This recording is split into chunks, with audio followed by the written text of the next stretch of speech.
eminent panelists, Dr. Sanjeev Jain, Chiranjeev Singh and Padmavati. Ladies and gentlemen, I have immense pleasure in being asked to do the release of this great book for Bengal. Thank you. Thank you for asking me. Thank you, ma'am. It's a privilege. Since we have three very eminent panelists who will be talking about the book, I'll keep my comments very brief. A. Sugata Srinivas Raju has created a very high standard in the genre called life writing, and particularly the difficult area of being a political life writing. I cannot think of another Indian who has attained this kind of excellence in the genre.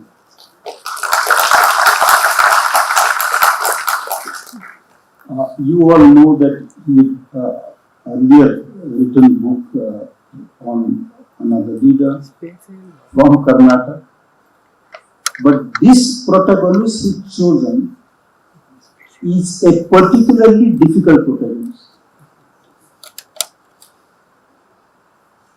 A particularly difficult protagonist is chosen in particularly difficult times.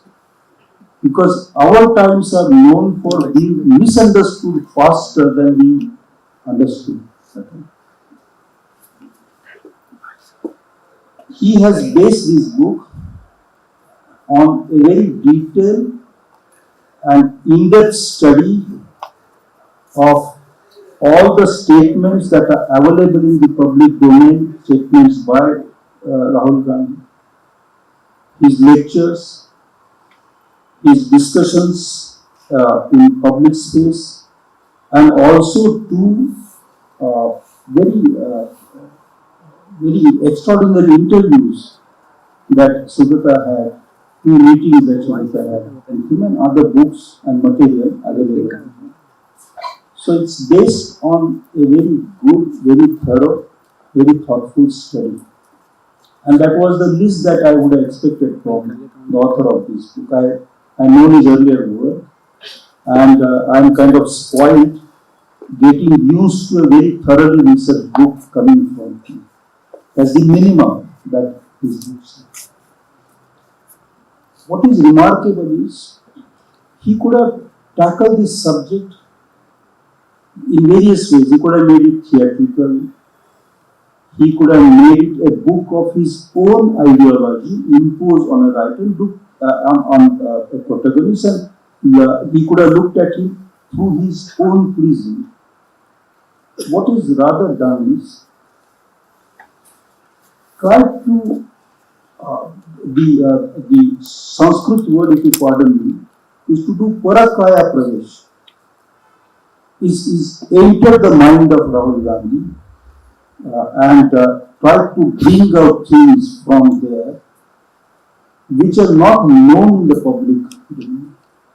And that's remarkable. And these are not inventions of his, figments of Sugata's imagination. He's corroborated all those observations by giving support for what is true. Two things. One, Rahul Gandhi as an individual in his life, which shaped in the crucible of murder of a grandmother, assassination of a grandmother, assassination of his father, and the deep wounds from which Rahul suffered in his early life, and how some of that pain returns to his thought and action. That's an observation which deserves attention by the nation. The second, more elusive, less noticed aspect of Rahul Gandhi's personality is his quest, his spiritual quest, his closeness to Buddha, ideas of Buddha, and how so very often he returns to those ideas. And the third, which Dr. Sanjeev Jain perhaps is more capable of talking about, is the breaks in communication that one experiences when Rahul Gandhi either is speaking to public or in private conversation. Sometimes Sugata has very kindly said he was speaking like an academic. But these are disturbing. And these are disturbing because one feels that, well, in the conversation Rahul Gandhi is absent. Somehow he is not on the same page. After a paragraph, after initial conversation, he is elsewhere.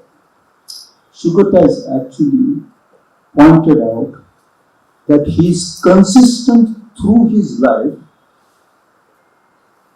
In his breaks, there is a Rahul Gandhi which is tuned with a completely different order of politics. So this book is not just about a protagonist, it's about an idea of a different kind of politics. I would like to add, with your permission, Sugata, that in my experience of meeting the person, meeting Rahul Gandhi or talking to him or corresponding with him, I have often felt the urgency with which he goes at four things. A, he wants the intellectuals and the media persons to create a new narrative for India. And it is not a narrative for new India, but a narrative which is couched in, which is rooted in culture, cultural traditions, but is very different from the narrative filled with scorn and contempt that the BJP and the RSS have got for it. He really expects from intellectual classes and media persons to create such a narrative. And I think in his second interview, or the first interview, that discussion happens, is reported, and I also noticed that happening in the latest received from Rahul Gandhi or in his other discussions. The second thing is he is extremely keen on reducing the gap between the super rich and the poor people. That is his economics, but he is not returning to socialist mode of economy. And that's a strange bind out of which he has to find a way before. So very often people ask why he is not presenting his own program to the nation. Perhaps he's working progress. The third is he has a great dislike for political parties, the kind of political parties that exist in India. And is looking at a new kind of a political formation, political party. And he's struggling to make the Congress that kind of party, and often he expresses his exasperation with the Congress. The fourth and the most important, and perhaps some of you remember that Rahul actually mentioned it in a lecture, though it's not elaborated on. He's concerned with the caste system. He said that so long as Indians believe in rebirth, and so long as we have the idea that we have some fixed deposit in another world which we carry forward, or a liability which we carry forward in another life, we cannot defeat the caste system.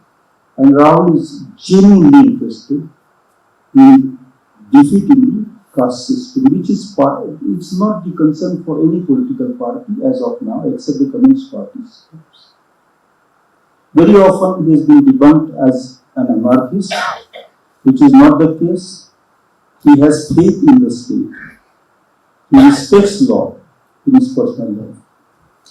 I am saying all these things because Sugata had to depict Rahul as an ideologist, Rahul as a thinker, Rahul as a spiritual seeker, Rahul as a politician tied to a party, Rahul as a person carrying the great burden of legacy which he has inherited, and that's a strange mix of legacy. It's a great legacy with great liabilities as well. This was a difficult depiction, and I would like to say with utmost humility that Sugata has written this book much better than if I were to write it. Excellent book. Do read it. Just as Rahul's ideology of economic equalization is work in progress. His political career is work in progress. And Sugata Srinivas Raju has taken a certain risk. If Rahul succeeds in future in the eyes of the public citizens, then to that extent Sugata will get great credit. For some reason, if Rahul Gandhi fails in future in the eyes of the public, Sugata Srinivas Raju will have to carry the strange burden of having depicted a protagonist. And it's a great risk for a writer. That requires courage. And commitment to ideas. And I think this book will go a long way in explaining to everybody that Rahul Gandhi is a Jinda Dil insan. And he's a living human. He's not a brand-made icon. He is not a stereotype leader, but a human with greatness and frailties clubbed together.